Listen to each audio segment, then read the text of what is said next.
kalian yang baru pertama kali umroh ataupun pertama kali keluar negeri, salah satu hal yang harus diperhatikan adalah soal keamanan nih. Nah, sama aja ke Indonesia, di Arab Saudi juga bukan berarti bebas dari kasus kejahatan. Mulai dari kasus pencurian, penculikan, ataupun bahkan kasus pemerkosaan.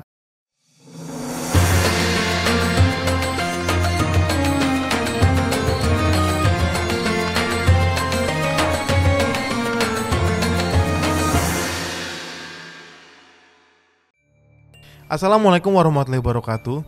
Jumpa lagi dengan saya Fatir Alkasa di YouTube channelnya Venture Travel yang terpercaya, terbukti, dan juga recommended pastinya. Guys, buat kalian yang baru pertama kali umroh ataupun pertama kali keluar negeri, salah satu hal yang harus diperhatikan adalah soal keamanan nih. Karena sama aja ke Indonesia, di Arab Saudi juga bukan berarti bebas dari kasus kejahatan. Mulai dari kasus pencurian, penculikan, ataupun bahkan kasus pemerkosaan. Apalagi kalau baru pertama kali ke negara orang, kita kan nggak tahu sama sekali kondisi di sana seperti apa dan kayak gimana. Budayanya juga nggak tahu kayak apa dan karakter orang-orangnya juga kita nggak tahu. Nah, sayangnya banyak banget nih jemaah umroh ataupun haji yang jadi korban. Dan yang paling sering itu jadi korban pencopetan. Untungnya jemaah Venture itu belum pernah ada nih yang jadi korban. Tapi tetap aja sih kita mesti hati-hati dan waspada. Apalagi di negara orang yang kita nggak kenal dan baru pertama kali ke sana. Pencopet di Mekah ataupun di Madinah ini macam-macam modusnya. Sama aja kayak pencopet di Indo. Ada yang nyamar jadi pengemis, ada juga yang nyopet pas kita lagi sholat. Bener-bener di dalam masjid pas lagi sholat ada juga yang nyopet, guys. Ngeri banget kan? Nah, terus gimana sih cara kita mengantisipasi ini supaya nggak kecolongan sama copet? Oke, ayo kita bahas di video ini. Nah, kayak yang udah kita sebut tadi, modus pencopetan di Arab Saudi ini tuh kreatif alias macem-macem banget, guys. Ada pencopet yang nyamar jadi pengemis di sekitar pintu keluar masuk Masjidil Haram. Biasanya mereka beraksi pas mau masuk waktu sholat dan pas udah selesai waktu sholat berjamaah. Karena arus orang keluar masuk masjid itu lagi banyak-banyaknya dan lagi padat banget. Nah, ini yang jadi sasaran empuk mereka. Biasanya mereka itu berkomplotan gitu, guys. Ada yang nyamar jadi pengemis dan ada komplotan lainnya yang beraksi buat nyopet dan ngejamret barang bawaan pas jamaah lagi lengah. Bahkan ada juga ketua komplotan pencopet yang manfaatin anak kecil untuk jadi pengemis. Karena kalau anak kecil yang jadi pengemis, kemungkinan lebih besar orang-orang buat ngasih duit kan. Nah, gak cuma di luar masjid, tapi copet ini juga sering beraksi di toilet masjid. Waktu jamaah lagi ngelepas perhiasan, tas, ataupun jam pas mau wudu. Apalagi kalau keadaan toilet lagi rame, makin besar celah mereka buat mencopet. Kalau lengah sedikit aja nih, tas kita itu bisa disilet, guys. Atau barang-barang berharga kita raib gitu aja. Nah, herannya nggak cuma di toilet ataupun di luar masjid. Di dalam masjid pun kita juga harus tetap waspada. Karena ada oknum pencopet yang nyamar jadi jamaah umroh. Bahkan mereka sampai pakai kain ihram juga, guys. Ada kasus pencopetan yang dialamin sama jamaah asal Padang.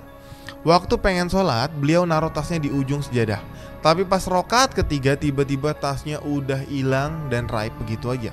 Padahal di tasnya itu ada uang 12 juta dan uang rial sebesar 1.500 ataupun sekitar 6 jutaan. Dan ada juga kamera digitalnya. Di saat yang bersamaan juga ternyata ada jamaah di belakangnya yang juga kecopetan. Pihak keamanan di Masjidil Haram menduga pelakunya ini adalah sama ataupun satu orang dan juga nyamar jadi jamaah lain supaya nggak ketahuan. Selain itu ada juga modus pencopetan yang nyamar jadi penjual makanan burung yang ada di sekitar Masjidil Haram ataupun di Madinah.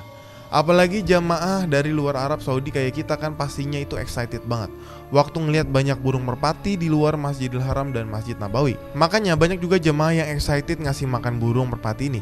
Nah, ini yang jadi sasaran empuk pencopet. Banyak juga kasus jemaah yang pengen beli pakan burung, terus mereka ngeluarin dompet dari dalam tas, tapi tiba-tiba tasnya malah dijamret dan dibawa kabur sama komplotan pencopet lain. Nah, terus gimana nih? Bukannya fokus buat ibadah, tapi kok kita malah lebih fokus buat jagain barang bawaan sendiri karena takut dicopet atau kehilangan. Terus gimana caranya mengantisipasi biar kita nggak kecopetan waktu lagi umroh? Nah, yang pertama dan yang paling penting juga, jangan lupa bawa uang secukupnya aja. Apalagi kalau kita ke tempat yang rame orang kayak di masjid dan di tempat-tempat perbelanjaan. Maksudnya bawa uang secukupnya itu bawa uang yang sesuai sama kebutuhan kalian di hari itu. Misalnya, kalau kalian di hari itu itinerary perjalanan kalian cuma ke Masjidil Haram ataupun city tour, nah bawa uang buat jajan aja. Jangan semuanya dibawa sampai berjuta-juta. Dan pastiin simpan uangnya itu di tas kecil yang kalau bisa kalian taruh di depan badan kalian. Jangan taruh uang di tas gemblok yang letaknya di belakang punggung kalian. Karena itu rentan banget karena nggak bisa diawasin langsung sama kita.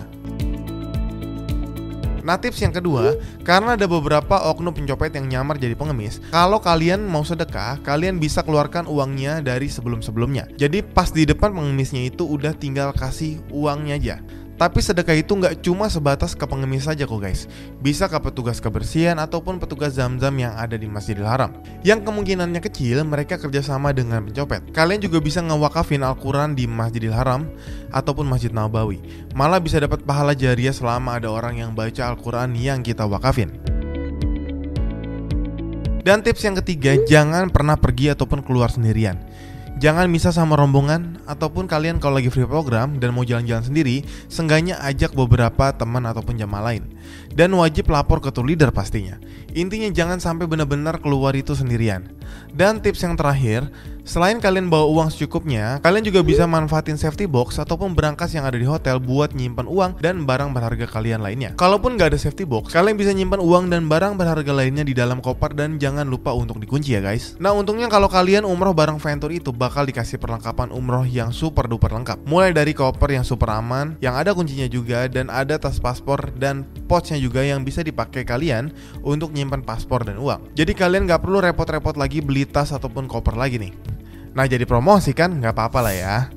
Semoga video ini bermanfaat buat kalian yang mau umroh atau baru pertama kali umroh dan biar bisa terhindar dari kasus-kasus pencopetan. Nah, terakhir jangan lupa subscribe YouTube channelnya kita dan nyalain loncengnya juga biar kalian gak ketinggalan konten kita seputar umroh dan haji yang pastinya edukatif. Oke, see you guys di video selanjutnya dan saya pamit undur diri. Bye bye. Assalamualaikum warahmatullahi wabarakatuh.